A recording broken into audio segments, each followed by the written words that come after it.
مزن زخم زبان جبران ندارد،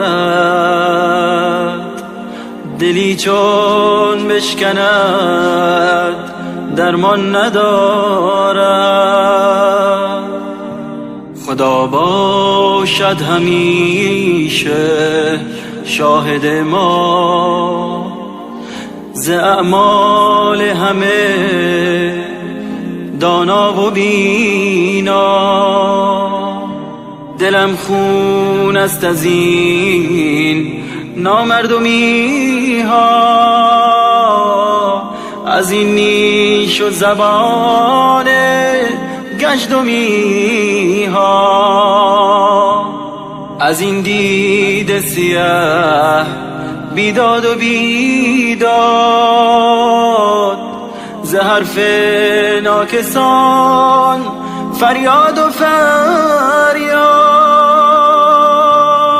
مکن جانم قضاوت بنده ای را، مکن گریان لب پرخنده ای را. خداوندا شدم بیتاب و خسته، کسی زخم مرا مرهم نبسته. از این نامردمی و کینه و قهر، از این گفتارهای